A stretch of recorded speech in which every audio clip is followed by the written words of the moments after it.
Tēnā koutou katoa, and welcome to ANA's webinar series on communication. I'm Alison Pask, the Executive Director for ANA, and it's a pleasure to welcome you to this webinar series. For the next 4 weeks, Nikki Bezant will be sharing her knowledge with over 200 people that have invested their lunchtime to join us to learn more. The webinars will be recorded and they'll be available on the ANA website in the future. I'd like to introduce Shane Nahu, the Chair of the ANA Board, to open this webinar series with a karakia. Shane. Kia ora, Alison. Kia niu tātou. Whakataka te hau ki te uru, whakataka te hau ki te tonga, kia mā kina ki uta, kia mā kina ki tai. E he ake ana te atakura he tio, he huka, he hauhunga, haumie, huie, tai ki. A te korero, a te korowai o te kaihanga, a te korowai o te rangi Māori e, kua huiraina mai e runga i a tātou.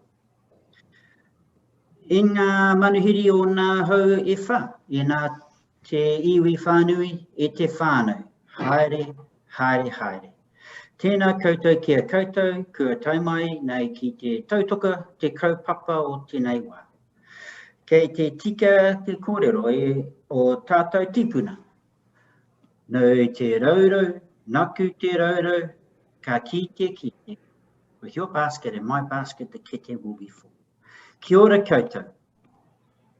Tainau i te waka, nā te pāua te iwi, wati te marae, te aora te waka, nā te puke o te iwi, tapu haruru, te marae, Nick Nahu tuku papa, Irish, Margaret Rogers tuku mama, ko Shane Nahu ahu. Kia ora.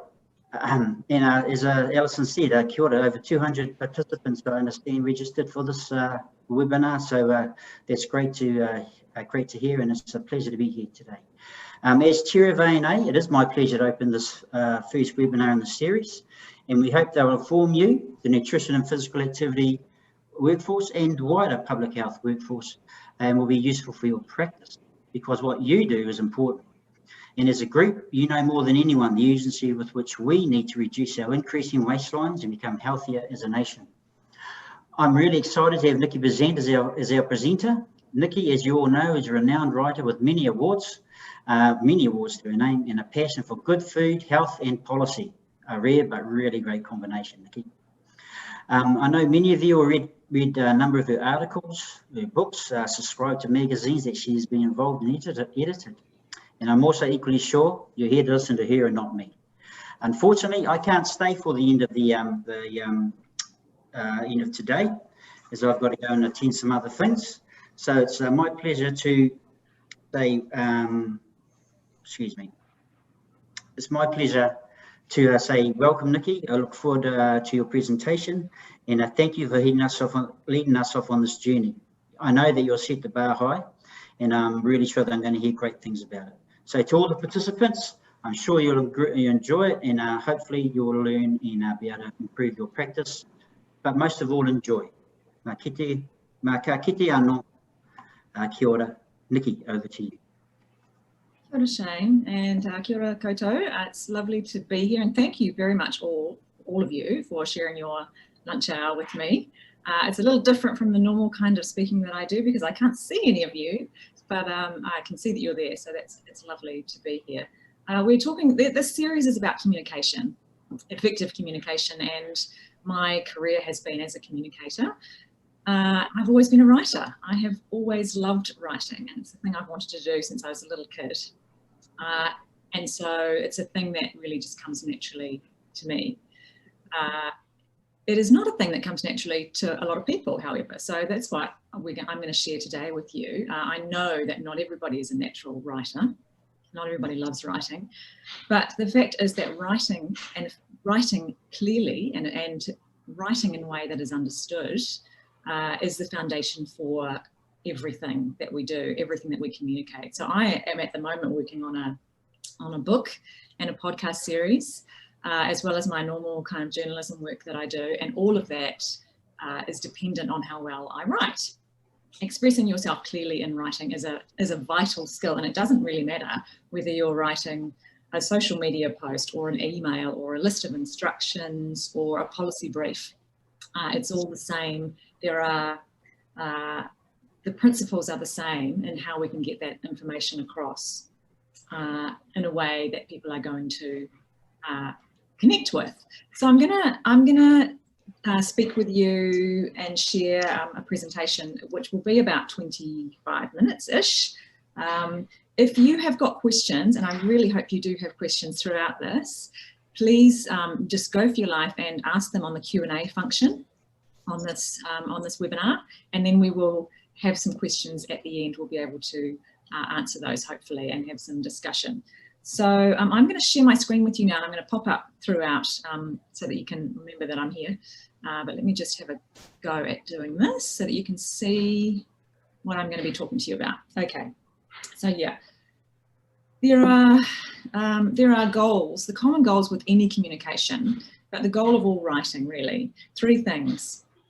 We want someone to read it.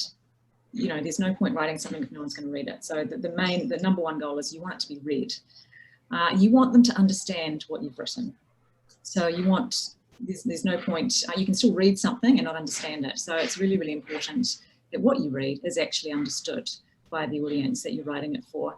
And the 3rd thing is that you want them to take something away from it. You want them to get some kind of, to gain some knowledge from what you've written, to have some new insight maybe, or maybe you want them to take some action. You want them to do something based on what you're writing. So these are our main goals, and these are the things that we need to keep coming back to with everything that we write. Is it going to be read? Is it going to be understood? And are they going to take something away from it? Is my reading going to take something away? A really, really key part of this is understanding your audience. You need to know who you are writing for. And the more that you understand about your audience, the more chance they're going to have of understanding you. So it's really, the more that you know about who you're writing for, what their issues are, what their challenges are, what their desires and needs and struggles are, the more you are going to connect with them. I'm talking here mostly about writing for a consumer audience because that's been my career. I have written health and nutrition and science messages for basically a consumer audience. But actually it doesn't really matter who your audience is. It doesn't matter if they're the Prime Minister or they're your professor or they're people in the street. They are just all people, you know, they're all people, ordinary people. So really, anything that you can do to connect with the consumer audience is going to work for whoever your audience actually is. So having an insight into who you're writing for is really, really important. And the other thing to remember is that all writing is storytelling. So see if you can find, whatever it is, see if you can find the story. I'm going to show you lots of examples of my work and others' work today, and you don't need to read all these as we go through. I'll make this available at the end for you to read, and you can see examples of my work as well if you go to my website. My whole portfolio I've now been able to share actually using a really great platform called Authory, which has been great for me because it's got put all my writing in one place. But this is just an example here of a personal story. This is a story about social media, and what I've done here is just recollect that when I was in my 20s, there was no such thing as a selfie.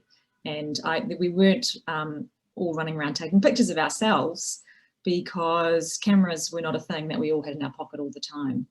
And so when you wanted a picture of yourself, you actually had to get someone else to take that picture, and it was much more of a big deal than taking a selfie, say, as today. And that was a way of me injecting something personal into that particular piece of writing and kind of drawing people in.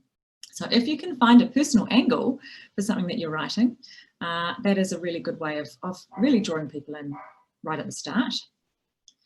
And the other thing to think about at the start is the structure of what you're doing, what you're going to write, and the title or the headline. And these are connected. So you want to think, what is the best way to say this, and how can I make people want to read it? And, you know, if you think about headlines or titles, that is a really key aspect to that. So it doesn't really matter if it's an email or an essay or a policy brief or whatever. You need to be able to draw people in right from the start. And it's very clear when you look at headlines on things. And I wanted to kind of stop sharing there and just butt in with I've got a copy of, this is Healthy Food Guide here. And just run through some of these headlines on here, because these are, I didn't write these headlines. This is a copy of the magazine from after my time as editor, but I thought these were very good. These are some good examples of headlines here, which are good examples of ways to draw you into a story. So we've got, for example, digital detox, 5 easy ways to reclaim your life and the dinner table. So that is immediately going to grab you, right, and make you think, oh yes, 5 easy ways, that's good, that's simple, I want to read that. Another one here that I thought was particularly good was there's an expert advice panel. You probably can't, it's a bit small, but it says expert advice, ways to help when eating is scary, the rise of ARFID kids. Now it's actually a story about ARFID, the eating disorder, extreme picky eating, but you don't want to have that as your main headline because no one is going to read that. So if you just had ARFID help or help with ARFID, it's not engaging, it's not really going to it's not going to make anyone want to read it. But when you say ways to help when eating is scary, that is a way of drawing you in. So really try and think about a title that's going to, where appropriate, a title that's going to draw in your audience. And again, it doesn't really matter who that audience is. You need to engage them from the first minute. Now I'm going to share again. So here we go. Okay, so the structure will follow on from the title in a lot of ways. So a really good way of thinking about structure is to chunk it up. And by that I mean break it down, put it into small chunks, make it digestible. Just like you wouldn't serve a whole big slab of, I don't know, food, some kind of food, you chunk it up into small pieces, makes it easier to digest. So here are some examples of ways that you can do that. These are good formats that I've often used myself. So a Q&A type of a format is a really good one. So is an FAQ. 5 things you need to know. Again, same sort of thing. Oh, by the way, I was meant to tell you, if you put this on, if you put your webinar onto speaker view, not gallery view, that is going to be easier for you to see what I've got here on the screen. I think if you haven't already done that, that's a good thing to do, speaker view. 6 ways to, 5 ways to, easy ways to, all those kinds of numbers is a really good thing. And when it comes to numbers, I don't know why, but for me, odd numbers are always better. And I know I've got 5 things and then 6 ways, so I've contradicted myself immediately there. But 5, 7, 9 ways or things are always good. Good ways to chunk it up. Simple strategies to step-by-step guides. Again, another really good way of chunking it up. Myths and truths, it's another one, another structure that you can use. So you don't have to just make a flowing narrative about something. You can actually chunk it up into small bite-sized pieces of information that are going to be easier for people to digest, and they are going to be easier. You're going to have more chance then of them reading all the way through to the end, which we also ideally want them to be doing. If that is too casual, I mean, if you're writing something very formal, then at the very least, try and think of other ways of chunking it up. So bullet points are good. Numbering is another good thing. You can do in a more formal type of document. Or think about what things, okay, what can I take out? What could I pull out and put in a sidebar or a footnote? And at the very least, just try and use short, frequent paragraphs and chapters. So don't use very long tracts of text, because those are hard to read. And it doesn't really matter who you're presenting this information to, they're still going to find it hard to read if it's a very, very long screed of text. So if you can chunk it up in any way that's appropriate, you're going to have more chance of having that thing actually read. And then a good way of doing that as well is as a summary. So this is a piece that I wrote for lesmills.com. and what they've done at the start is put in a summary, which is basically some bullet points about what you're going to get if you read this article. So that is the thing that you can do in a formal setting as well, I think, as well as a sort of more consumer-oriented setting like this. So a summary at the start, top level points. That's gonna really help people to be drawn in and to want to read on. The thing with a summary too is that you can put it at the start and you can put the same thing again at the end, or similar thing at the end. You can say the same thing more than once, and it doesn't really matter. You know, it's useful to people. So then you want to think about your style and your tone, which is actually how you're going to say this. What's the voice that you're going to say it in? And this is something that we perhaps don't naturally think about, but everyone has got their own voice. And if you think about when you talk to someone, they've got their own personality and they've got their own way of expressing themselves. So it's a really, really good practice, if you can, to write how you speak.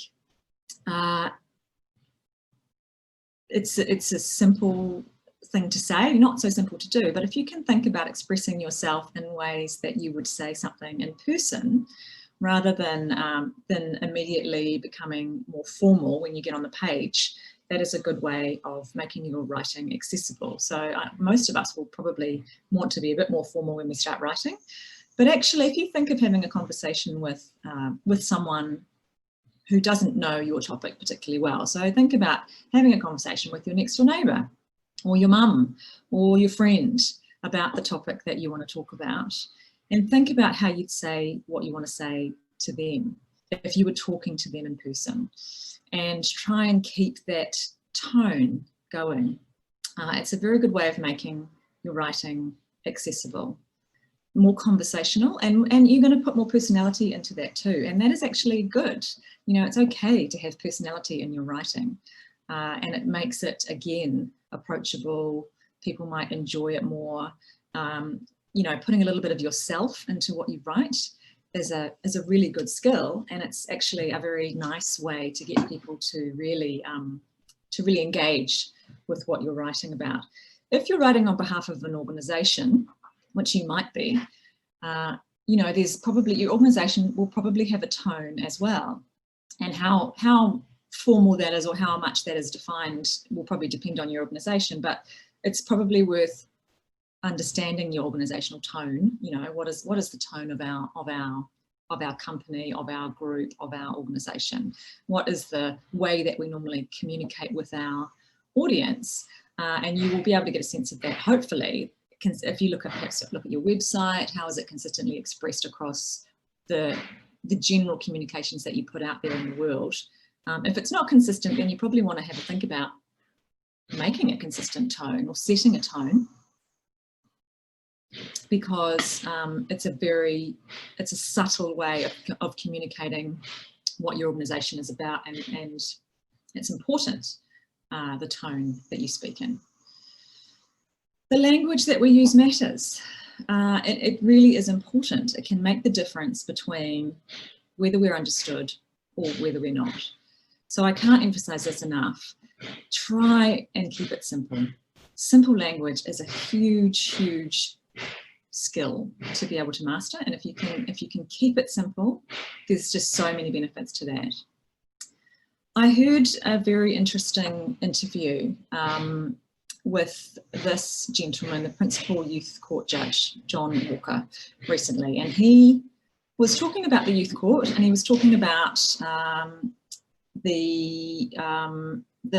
the kids who come through the Youth Court and how many of them have got some kind of, or many of them have got issues with understanding and intellectual impairment. Maybe some of them are affected by fetal alcohol spectrum disorder, or they've got learning disabilities or difficulties in understanding. And he is a huge advocate of the use of simple language in the courts. And I thought that was this particular, I went back and listened again to his interview because I thought there was a thing that he said that was very, very important. And this is what he said. He said, if they understand the language, then we're doing no harm by using simple language. But if they don't understand the language, by which he meant by not using simple language, we are doing a lot of harm. And he was talking about things like bail bonds and using terms in there like reside at, refrain from, not associate with, not consume, these kinds of terms that might be understandable to someone in the legal setting, but are not necessarily understandable to a young person going through that system. And if they don't understand the language, he's absolutely right. You could be doing harm. So I think for us in this sort of health and wellness or well-being space, you know, you might not be doing harm by not being understood, but it's not doing anyone, it's helping if you can be understood, and it's doing no harm, as he says, if your language is being expressed simply. And actually, a lot of people will really appreciate it, I think. So I want you to think when you're writing something, whatever it is, but in particular, if you're writing in your area of expertise, to an audience who is not in your area of expertise or who doesn't know as much as you know, that you're a translator. And I always think of myself as a translator. You are translating the language that you know, which might include quite a lot of jargon and will include technical terms and will include you've got a lot of knowledge about your topic. You're translating what you know into a language that your reader understands. So you're the expert, you know a lot, but your reader usually is not an expert. So you need to translate, think of yourself as translating a language, think of yourself as translating something from your native tongue into a language that your reader will actually be able to understand. And go back to that thing, will my next door neighbour understand this? Will my mum? And make it, if you can make what you're saying relatable as possible. So think about how is it going to relate to their life. So here's a piece of advice: follow a diet high in beneficial soluble and insoluble fibre. That's a very sound and useful piece of advice. You know what it means. But your audience, I would suggest, probably isn't going to immediately get what you're trying to say there. So you need to make it relatable to them. So a way of doing that would be to say, eat plenty of vegetables and fruit, grainy bread, nuts, beans and lentils. You've put it into a concrete example and you've made it relatable to their life. Less is more. This is a really, really important one, and I know this is very hard for people, especially in academia, but don't use 3 words when you can use 1 word. This is really a lot harder than you think, and it's still hard for me. I can tell you now that I know that when I'm given a word limit of 500 words, it's much, much harder for me to write that piece of 500 words than it is for me to write 1,000 words. But if you can distill what you want to say into fewer words, then it is going to be better. It's going to be better writing and better communication. So just always, always think, can I chop that down? Can I get less? Can I get less in there and say more?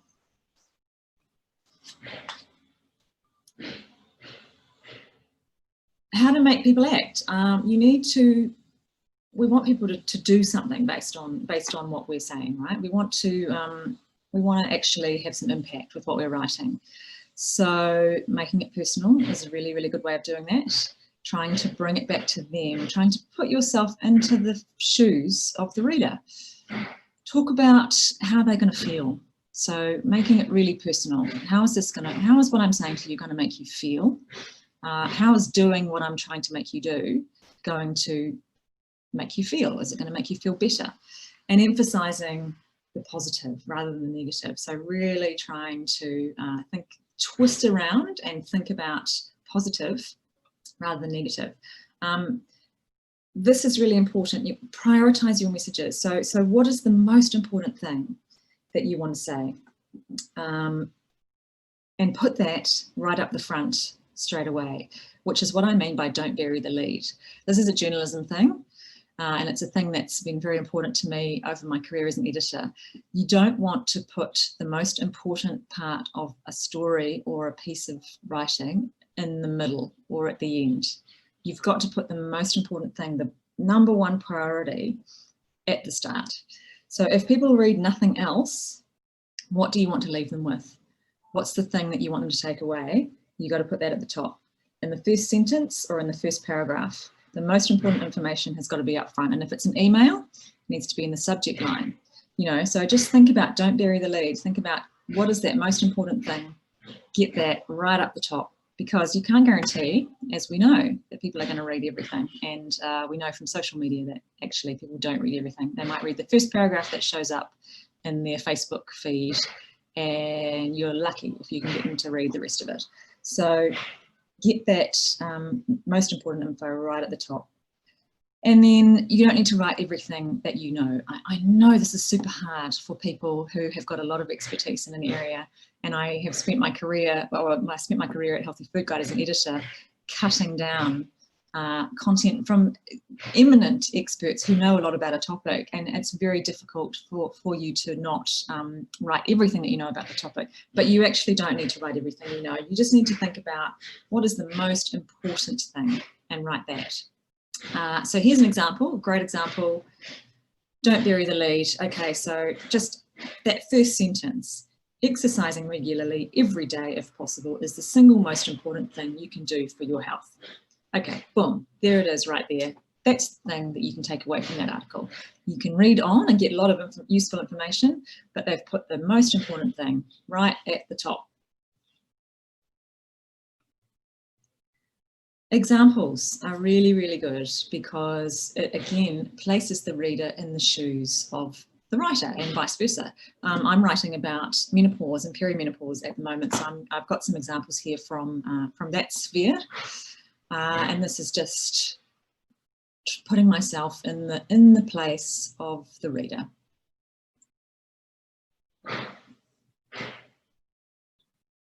Talking about midlife brain fog. And use lived experience. If you can use a real life, account, then that is even better, because for sure your reader is going to be able to relate, or some of your readers are going to be able to relate to that. So this is a quote from a woman I interviewed, and she's talking about her first time she had a hot flush, and anyone reading that who's experienced that will immediately connect with it. So examples, lived experience, really important. And analogies and similes are the same. So trying to find ways to convey what you're talking about in a way, again, that's relatable to the reader. So we wouldn't say, or you might, but you wouldn't get very far if you said vasomotor symptoms are frequent among perimenopausal women. That is the factual truth. But for anyone who you want to understand, saying feeling like your internal thermostat is on the fritz is common for midlife women is a much, much better way of having people connect and understand immediately what you're talking about. Okay, so when you've written your thing, edit. Go away, leave it alone, come back and cut it. This is hard, and I find this hard. It's really hard to edit things that you've written yourself. If you want to, get someone else to read it and give you some feedback on it. But if that's not possible, if you're not comfortable with that, then what I like to do, if I have the time with things that I'm writing, and I usually really try and do this, is I'll write it, I'll fiddle around with it for a bit, and then I'll leave it, and I'll actually try and sleep on it. And then I'll come back to it the next morning and I'll read it again, and then I find it much easier to edit what I've done. Just with all of those things that we've already talked about in mind. So you really want to be able to think, is it relatable? Is it understandable? Have I got the main points at the top? All those things, and edit. Just cut it down. Less is more. Edit. Just go back to that one all the time. And then emphasize the positive. I've talked about this a bit. Prevention is not a great motivation, unfortunately. So when we're talking about nutrition, preventing something is not a great motivation for people to do something or eat something or do something in a certain way. So saying eating more legumes can help prevent bowel cancer and constipation, while true, and we all know is very good, it's not probably going to motivate that many people to do the thing. So you could try saying something like, adding more lentils to your life will boost your energy levels and keep things moving with your digestion. So again, we're talking about how they're going to feel, and we're making it expressing it in a way that's positive rather than negative. We're not preventing something, we're adding something. Some words to avoid. I mean, this is my own personal peeve list, but I think they're not bad ones to keep in mind, because they're all words around judgment, and no one wants to feel judged. No one wants to feel like they're being told what to do or what not to do. So anytime you use these words, should, must, don't, do not, eat, do not do, bad, minimize, avoid, they are all words that are very negative, as you can see, and they're also kind of quite judgy words. So if you can try to get these words out of your particularly advice type pieces that you're writing, you're going to be better off, I would say. And then some that you can substitute are these. These are much more positive words. Okay, so try adding extra veggies to every meal. Think about ways you can get vegetables into your snacks. Experiment with new types of unfamiliar grains.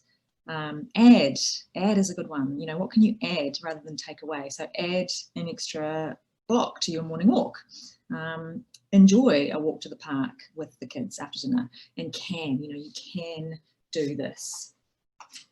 These are all really, really good, positive words, and there'll be lots more as well that you can think of. This is my main and final point. Writing, and as I said at the start, writing well can help you every single day. It doesn't matter if you're writing an email to complain about something, or if you're writing a list of advice points for a client, or if you're writing a policy brief for a politician. If you express yourself clearly, it can make a huge difference, and it will be able to help you every single day of your life. We are all writing every day. I would love you to keep in touch with me. If you would like to, you can look up my stuff, you can find me on social media, and you can email me. And yeah, let's keep in touch. Then we've got some questions, but will point out that the next seminar will be building off of this seminar, because it's the one about speaking, and really you can't speak well if you're not writing clearly and expressing yourself and writing well. So all of the other seminars, and we've got social media coming up after that, and we've got dealing with the media as well. They're all going to help. They're all going to be useful to you if you're also got a handle on the writing side of things. So thank you very much, all of you who've kept on listening, and let's have some questions, shall we, Alison? Kia ora. Thank you very much, Nikki. There's lots to talk about there, and I've taken away having a good title. I love the idea of chunking it up, and of course style and tone is very important. We try very hard at ANA to use a strengths-based language, so that's fabulous. One of the questions that's come in is about editing, and how do you go about editing? If you don't really like your first take, then do you rewrite, or do you, I guess, have a bit of a go at rewriting? What's your recommendation there? Yeah, it's really hard to trash something that you've written, isn't it? It's very hard to toss it out completely and start again. I don't often do that, but sometimes you do need to really drastically restructure something, and that can be a good thing to do. Like I said before, to try and sleep on it. So go away from it, step away, because you can overwork things too. You can really spend too long writing something, and then it can end up being a bit of a mess. And so stepping away from it and coming back with fresh eyes is always good. And sometimes when you do that, you can immediately see what needs to be done. And sometimes it's a case of actually restructuring rather than trashing. So you might want to pull, and often it'll be pulling a paragraph from like a third of the way down up to the top. And that might make all the difference, So going back to that list of what is the main point I want to get across here, and where is that in the piece, that can sometimes help. The good old-fashioned cut and paste. Yeah, restructuring and pasting can be your friend in those situations. Yeah, but if you have to restructure completely, then putting it aside, pulling out the main points, and starting again might help, and maybe pulling in some of the things from the old piece. Yeah, it's tricky. Self-editing is hard, but it's worth getting into the practice of doing it because it will make your writing better. Excellent, and that peer review can be really helpful as well. Another question about headlines for older adults, and particularly looking around positive language use. Have you got any tips there? In what sense? What's the question? Do you have any positive headlines that could be used for older adults? Well, I would say older adults are just people too. They're just the same as us. So it's the same things apply. You know, try and if you understand what their struggles are and what their needs and desires are, then you're going to be able to hopefully connect with them in the headline. You know, I mean, it's understanding your audience. It's that whole thing. So really, trying to think, what do I want? What do I want them to get out of it? What's in it? A really good thing to think is, what's in it for me?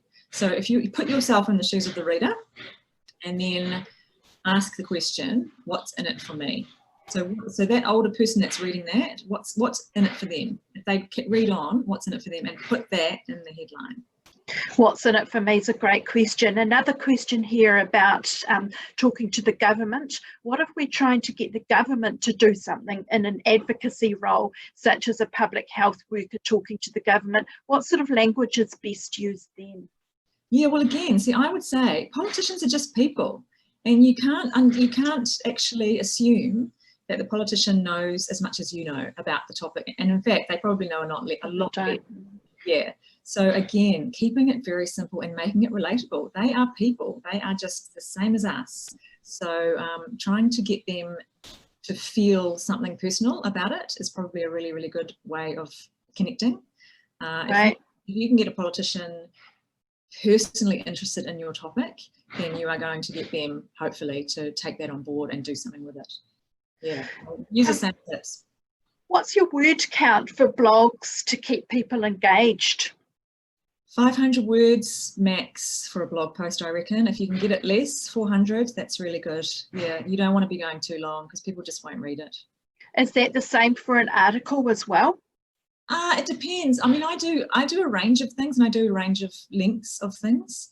But for online stuff, I mean, it depends. Yeah, if it's a long form piece and people know it's long form, then that's a different thing. I mean, I wrote a 2,000 word feature recently for the Sunday Star Times, and that's online, and that's had really good engagement with the audience that it's intended for, which is midlife women, you know, menopausal issues, that kind of thing.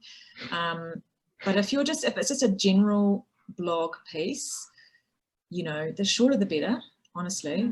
500 words is a really good length for any kind of piece of advice-y kind of stuff online. Yeah. So, and I guess one of the ways that you can enhance your words too is by using visuals, photos, pictures.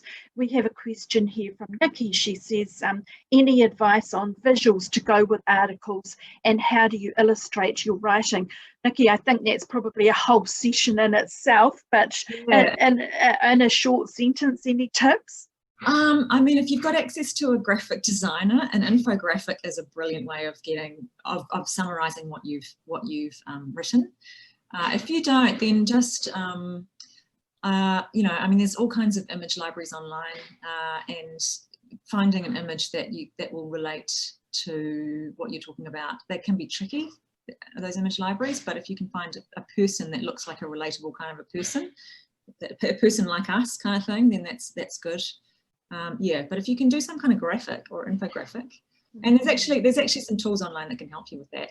There are ways of doing that yourself, so that's not a bad way of doing it. And also just pull quotes, so just pulling out a little piece of text, a sentence from your story and making that into a graphic, that's also really good, and you can use those on social media as well. That's a great tip. One of the things we try and do here at ANA is to use positive photos. So if the story is about eating less salt, then we might put a photo in of some other flavourings that you can use, such as ginger or lemon juice, as opposed to the salt with a cross through it, for example. Quite strengths-based photos.